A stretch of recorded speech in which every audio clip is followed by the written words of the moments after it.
Headline edition, July 8, 1947. The Army Air Forces has announced that a flying disc has been found and is now in the possession of the Army. Army officers say the missile, found sometime last week, has been inspected at Roswell, New Mexico, and sent to Wright Field, Ohio, for further inspection. Late this afternoon, a bulletin from New Mexico suggested that the widely publicized mystery of the flying saucers may soon be solved. Anti-aircraft guns went into action against unidentified aircraft in the Los Angeles area shortly after 3 a.m. Pacific Wartime this morning. In Washington, ghost-like objects dart across the radar screen at the CAA Traffic Control Center at National Airport for several hours, traveling more than 100 miles an hour. Air Force jet fighters spend several hours chasing the objects plotted on the radar scope. General Sanford, Air Force Intelligence Director, confirms that the objects are not secret American weapons and reiterates the Air Force's obligation to investigate. Do these lights belong to visitors from outer space? Hundreds of people across the valley think it's a distinct possibility. What is described as a giant, brightly lit boomerang soars through the air. No official explanation of those strange bright lights.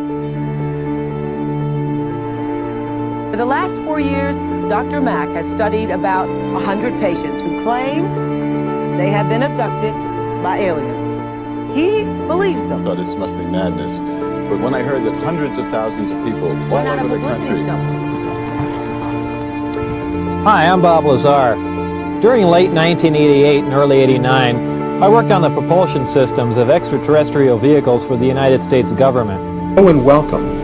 Our topic today is UFOs, and my guest, Dr. Jacques Vallée, is an expert in this area who during the past 20 years has written numerous books on the subject, including Challenge to Science.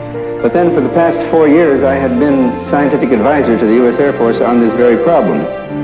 There were 2 films that were of particular interest to the panel at that time. Up front now, the former Pentagon military official who ran the covert government program up until this last November, Luis Elizondo. Luis, thank you.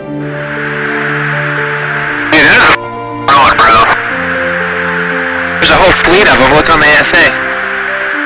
My gosh. Commander David Fravor still can't explain what he says he saw that day. November 2004. The Navy fighter pilot was on a training mission west of San Diego when he was ordered to check out something in the water not far away. It doesn't sound like the human body could. So bottom line, what do you think this was? I believe, as do the other folks that were on the flight, that when we visually saw it, that it was something not from this world. So I know you're being clear, but I mean, the answer is yes. I can't speak on behalf of the government. Obviously, I'm not in the U.S. government anymore. My personal belief is that there is very compelling evidence that we may not be alone, whatever that means.